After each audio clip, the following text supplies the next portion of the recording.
창세기 28장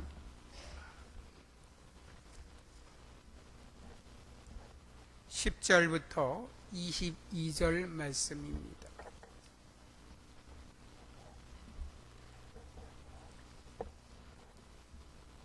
창세기 28장 10절부터 22절 말씀입니다. 말씀 봉독하시는 동안 하나님이 세미하게 들려주시는 하나님의 말씀을 들으시기 바랍니다.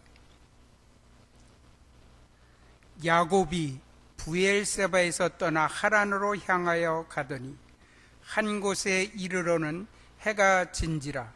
거기서 유숙하려고 그곳에 한 돌을 가져다가 베개로 삼고 거기 누워 자더니 꿈에 본즉 사닥다리가 땅 위에 서 있는데 그 꼭대기가 하늘에 닿았고, 또 본즉 하나님의 사자들이 그 위에서 오르락 내리락 하고, 또 본즉 여호와께서 그 위에 서서 이르시되 나는 여호와니 너의 조부 아브라함의 하나님이요 이삭의 하나님이라.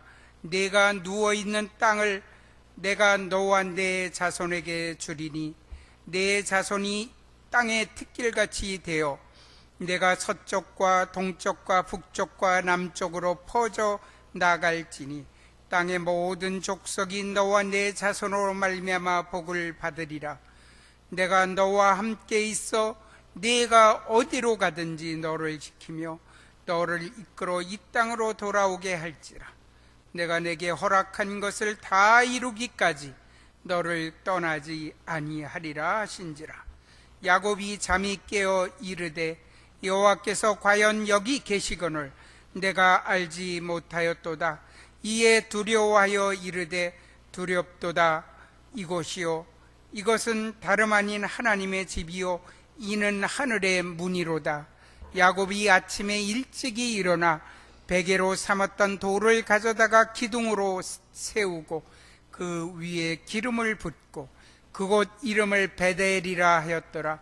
이 성의 옛 이름은 루스더라. 야곱이 서원하여 이르되 하나님이 나와 함께 계셔서 내가 가는 이 길에서 나를 지키시고 먹을 떡과 입을 옷을 주시어 내가 평안히 아버지 집으로 돌아가게 하시면 여호와께서 나의 하나님이 될 것이요 내가 기둥으로 세운 이 돌이 하나님의 집이 될 것이요 하나님께서 내게 주신 모든 것에서 10분의 1을 내가 반드시 하나님께 드리겠나이다 하였더라. 아멘. 어떤 분들이 이렇게 얘기하는 분들이 있어요. 그거 안 하면 안 되냐. 주의 사랑으로 사랑하는 거 다 안다. 또 혹은 뭐 함께 얘기해도 행복한 거 다 안다. 그렇죠. 그런데 말이라는 것이 얼만큼 위력이 있는 건가 하는 것들을 발견하게 돼요. 말.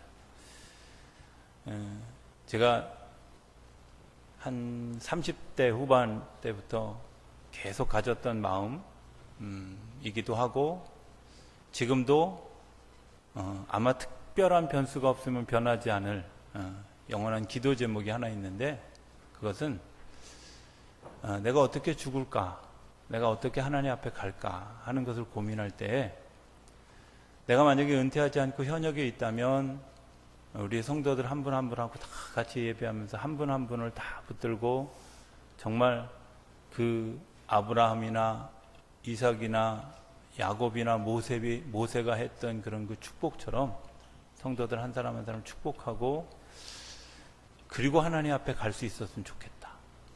또 은퇴하고 나면 좀 달라지니까 그때는 우리 가족들 또 같이 기도하기를 원하는 사람들이 있다면 그렇게 기도하고 하나님 앞에 갔으면 좋겠다.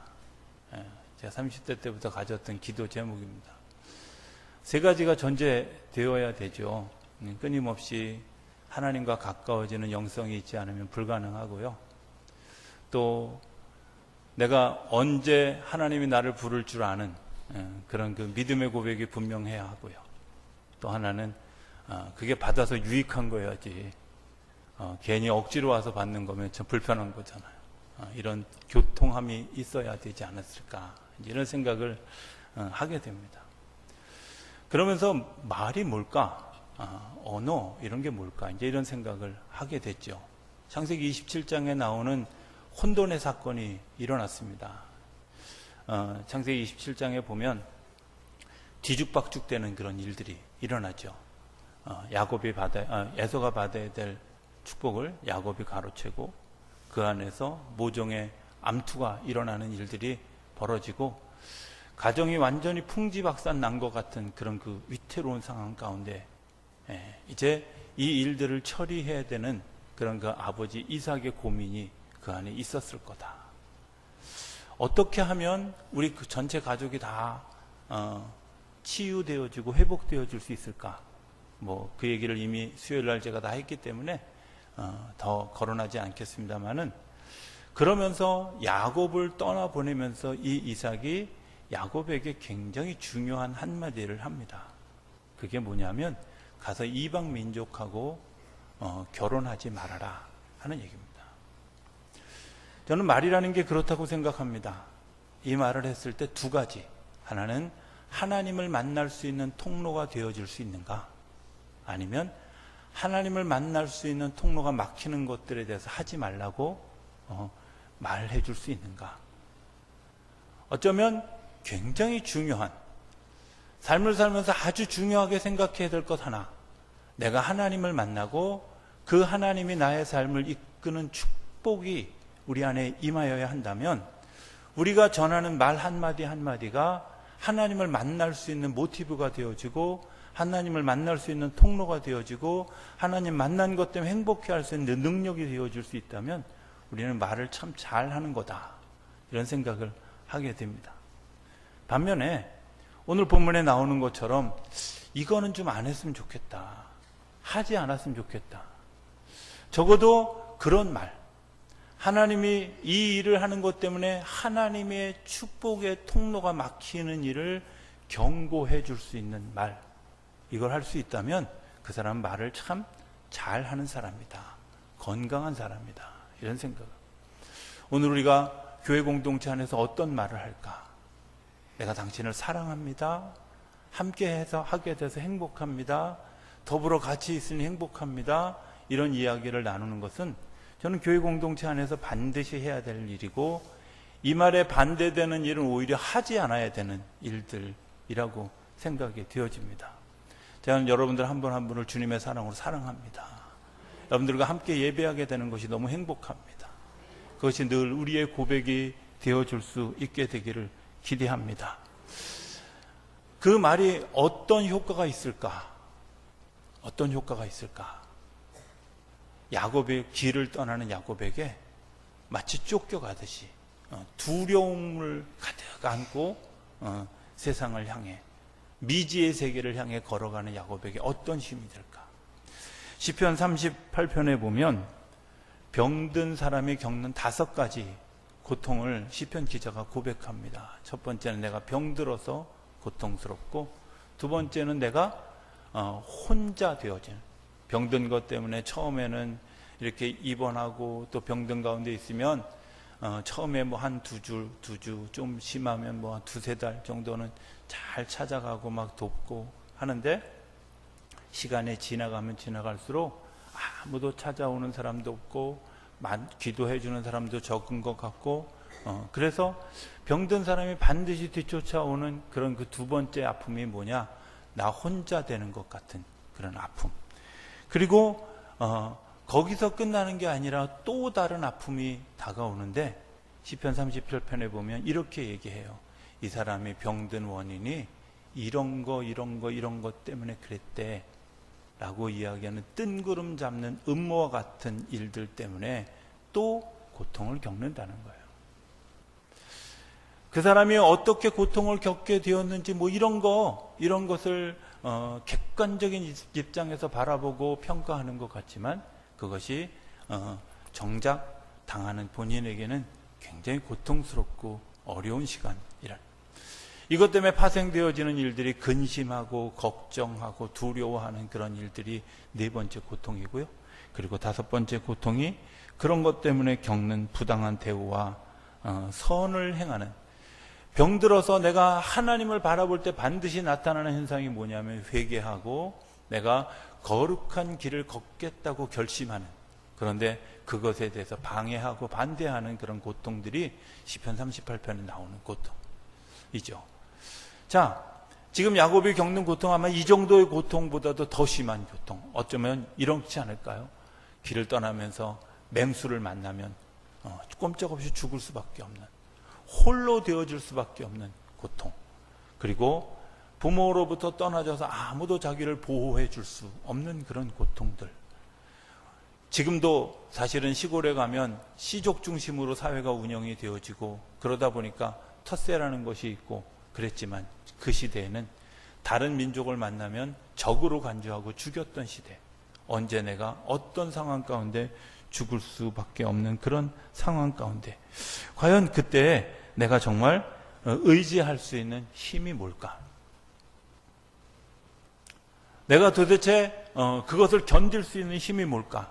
부모도 도움이 되어줄 수 없고, 형은 오히려 자기를 죽이려고 하는 상황 가운데 있고, 그래서 아무것도 보장할 수 없는 그런 그 삶을 살아가는 그 자리, 억지로 밀려가는 그 자리. 그런데 창세기 27장에 나오는 이삭이 이 야곱에게 했던 축복을 한번 이렇게 리마인드 해보면 이런 이야기들이 있어요. 창세기 12장 1절에 아브라함에게 했던 약속을 다시 확인시켜 줍니다. 내가 저주하는 사람에게 내가 저주할 거고, 너를 축복하는 사람에게 내가 축복할 거고, 뭐 이런 12장 3절의 축복들이 핵심이 되어져서 이삭의 입을 통해서 다시 그의 야곱에게 전달이 되어집니다. 저는 그 말 가운데 굉장히 중요한 의미가 숨어져 있다고 생각합니다. 그것은 내가 너와 함께 하겠다는 겁니다.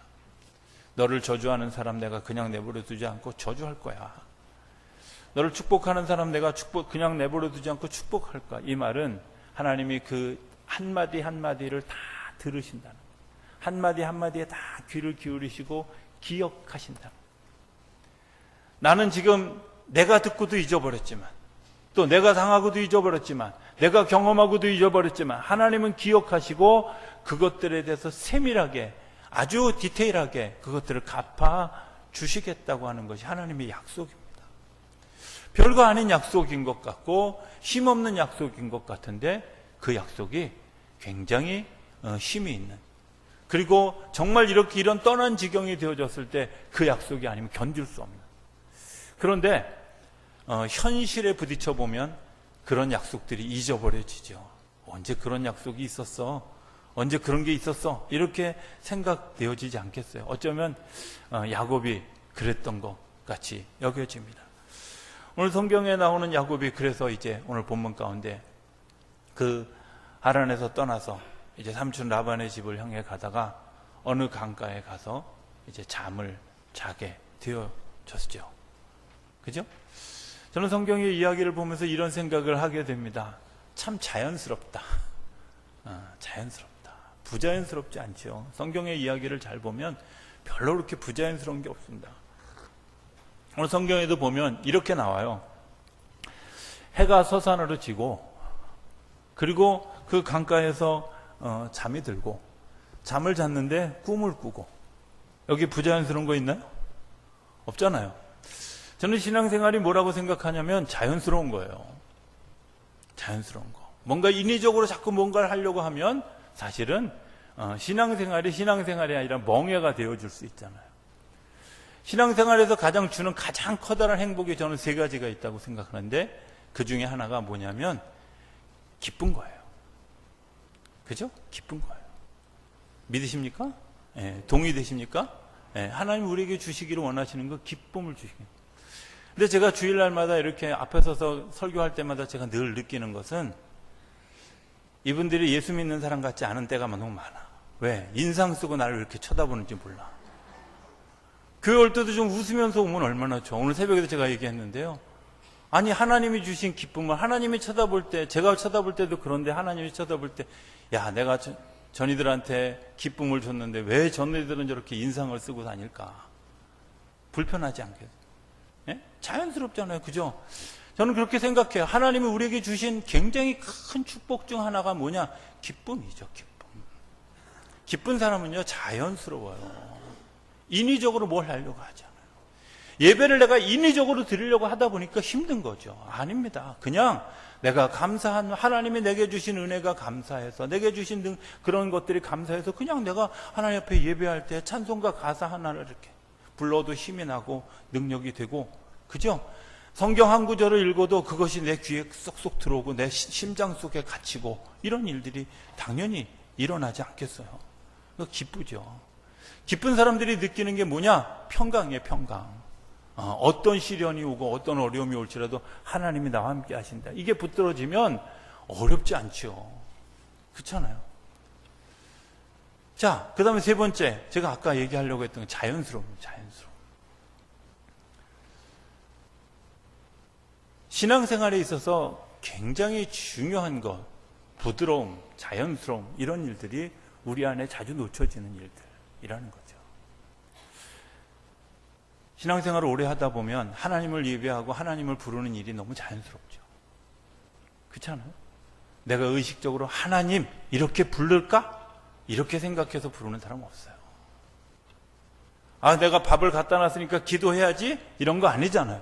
그냥 밥상 앞에 앉으면 왠지 고개를 숙여지고, 그리고 기도하게 되고, 기도 안 하고 밥 먹으면 왠지 뭔가 좀 이상하고, 그잖아요. 습관이 아니라 자연스러워진 거예요. 내가 정말 어려울 때 하나님을 찾는 거, 이게 너무 자연스러워진 거예요. 내가 너무 행복할 때 하나님을 찬양하는 거 너무 자연스러워. 내가 길을 잃어버렸을 때 하나님의 말씀에 나를 비추어 보는 거 너무 자연스러운 일이죠. 이런 자연스러움이 우리 삶 가운데 일어나게. 그런데 내가 쫓겨났다는 것, 내가 삶의 바깥으로 나갔다, 고통을 겪었다고 하는 건 자연스러움이 사라진 거예요. 그 자연스러움이 사라지기 위해서 하나님이 다가오시는 방법은 자연스러움이죠. 어떻게?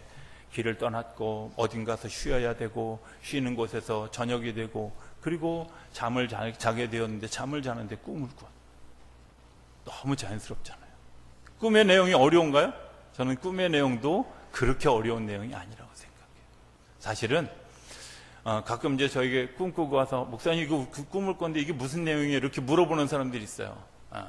본인은 다 알아요. 무슨 뜻인지. 아마 시험해 보려고 물어보는 것 같아요. 왜? 저도 제가 꿈은 아무리 어려워도 다 알아요. 하나님이 알아들을 수 있게 해주지, 하나님이 비밀을 얘기하는데 알아들을 수 있게 해주지, 못 알아듣게 하시지 않죠. 그렇잖아요. 뭐 퀴즈 대회도 아닌데 뭘 이렇게 어렵게 하시겠어. 쉬운 문제, 간단한 것 하나님 우리에게 들려주셔요. 자, 하나님이 들려주시길 원하셨던 것이 뭘까? 곧이라는 단어가 나옵니다. 곧이라는, 장소, 이거 의미하는. 그 곧이라는 단어가 거룩한 곳이 돼요. 그게 오늘 성경이 이야기하려고 하는 굉장히 중요한 단어 중에 곧. 내가 그냥 흘러가는 것 같아요. 내 삶의 자리가 그냥 흘러가는 것 같은데 거기서 누군가를 만나. 누군가를 만났는데 그 누군가가 누구냐? 자기 할아버지 아브라함, 자기 아버지 이삭이 만났던 그 하나님을 이 야곱이 만나는 거예요. 들었어요. 이스라엘 사람들은 자녀들에게 가르칠 때 성경을 철저하게 가르치고, 주 너의 하나님을 사랑하라고 하는 하나님을 사랑하는 그런 계명에 대해서 철저하게 가르칩니다. 아마 이 야곱도 그것을 배웠을 거라고 생각이 되어집니다. 그런데 중요한 건 뭐는 아는데, 머리는 아는데 얘가 몰라.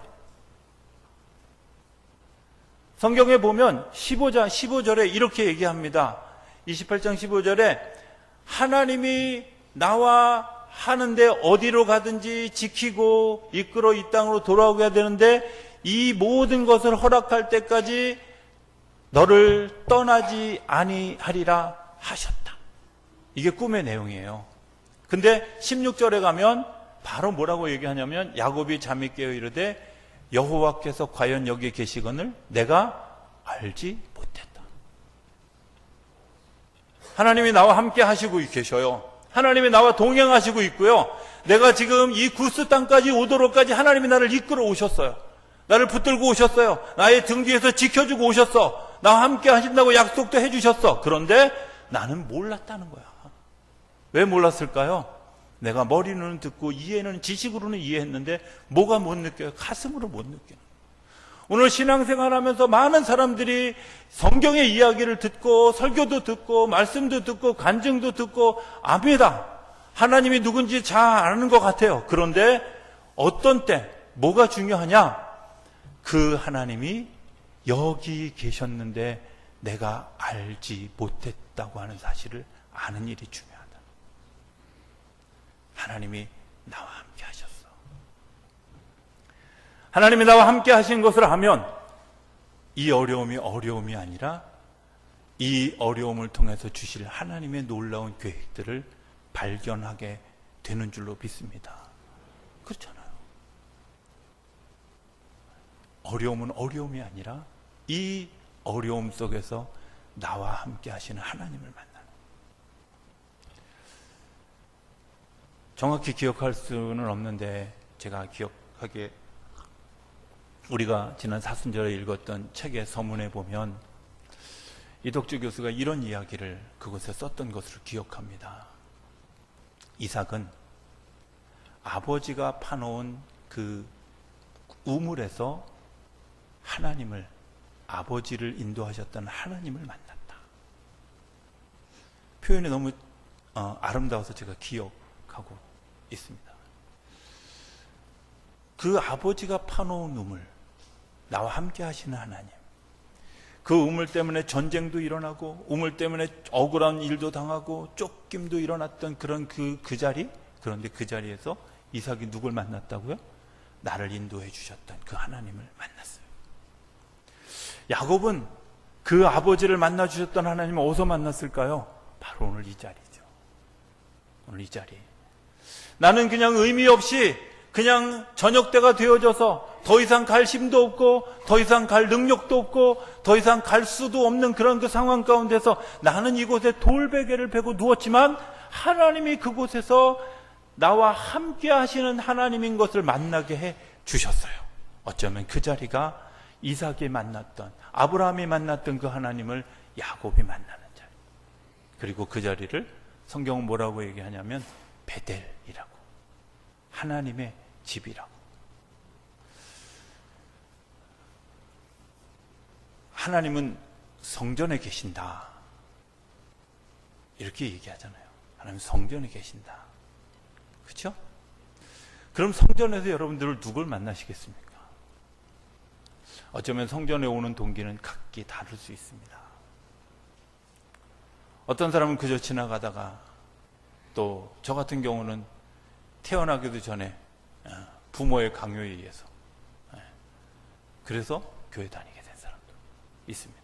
그러나 중요한 건 그 의미 없이 흘러 들어왔던 그 자리가 내가 하나님을 만나고 이렇게 고백하는, 하나님이 여기 계셨거늘, 여기까지 인도해 오셨거늘, 지금까지 나와 동행하셨거늘 내가 알지 못했다, 내가 이제야 그것을 알았다, 이렇게 고백하는 자리가 하나님의 집 베델인 줄로 믿습니다. 오늘 성경에 나오는 지명, 구스라고 하는 땅의 지명의 뜻은 황무지, 버려진 땅, 이런 뜻입니다. 그 버려진 땅. 그런데 그곳에서 잠 한 번 자고 났는데 하나님을 만나니까 그것을 뭐라고 표현해요? 베델이라고, 하나님의 집이라고. 어쩌면 가끔 우리 장로님들 기도하실 때 우리 구로지 예터, 사실 이쪽 땅 버려진 땅이었잖아요. 아무도 눈여겨보지 않던 땅이었잖아요. 그런데 이 땅에 하나님의 교회가 세워졌어요. 구스라는 땅이 베델이 되어졌어요.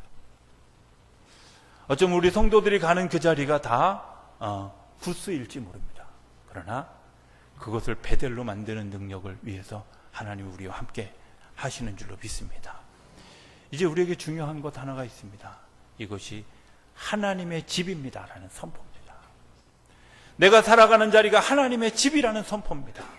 내가 걸어가는 그 삶의 자리가 하나님의 집이라는 선포입니다. 내가 지금 힘들고 어려운 길을 걸어왔습니다. 그리고 그 길을 걸어왔지만 하나님, 내가 그 하나님을 만났기 때문에 이것이 하나님의 집 베델입니다. 베델입니다. 고백하는.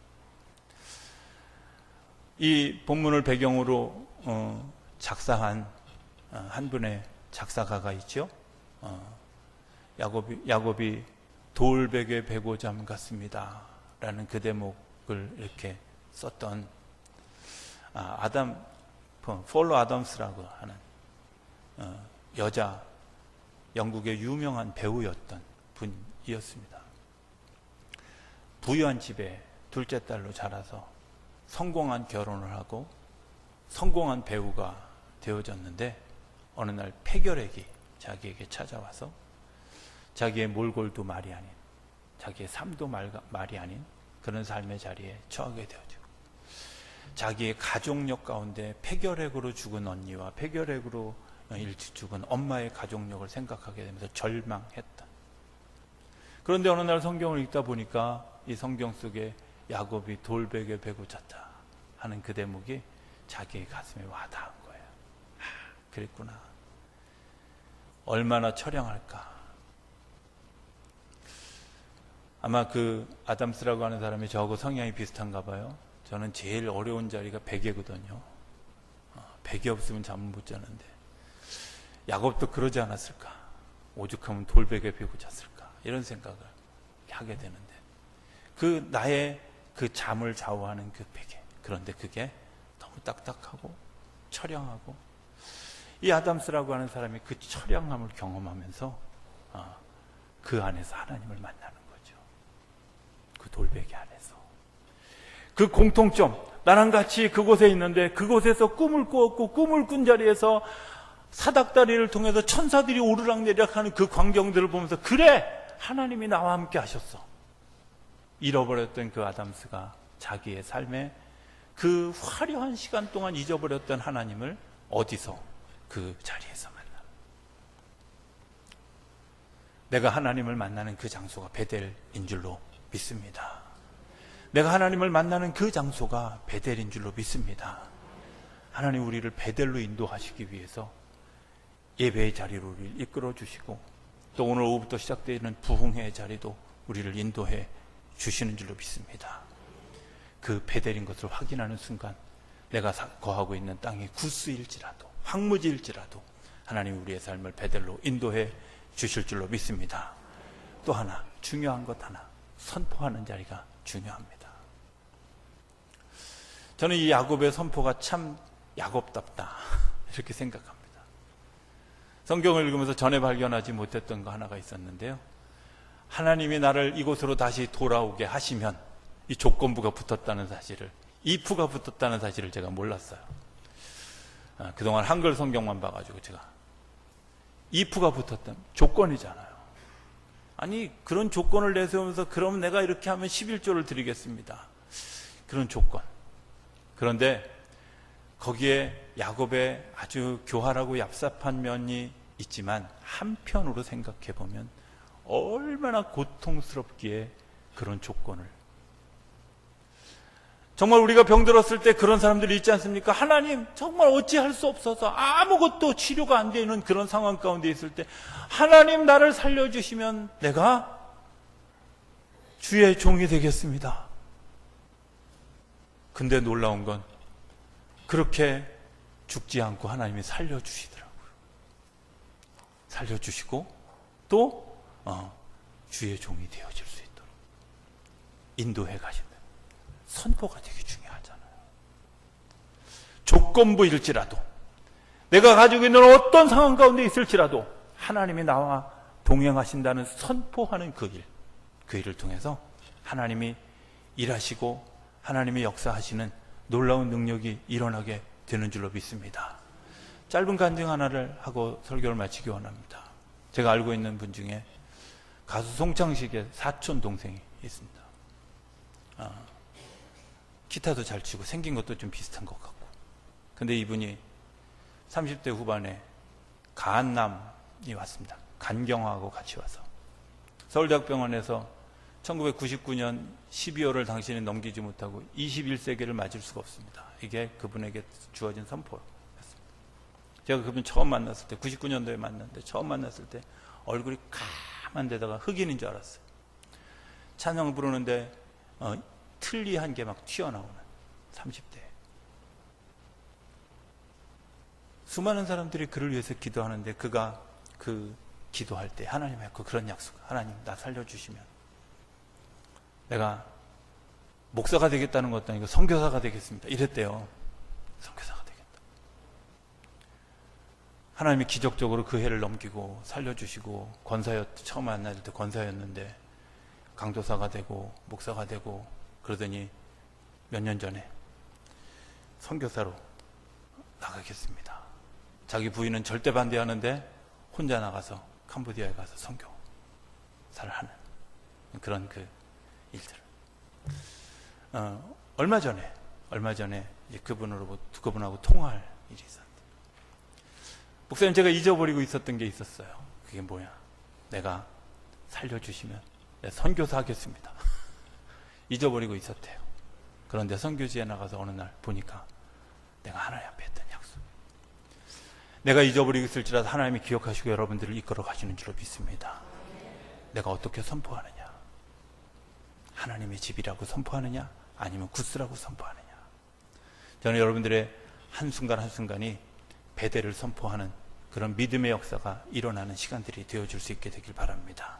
그리고 그것 때문에 하나님의 그런 그 거룩함에 참여하고 승리에 참여하는 저 여러분들의 삶이 되어줄 수 있게 되기를 주님으로 축복합니다.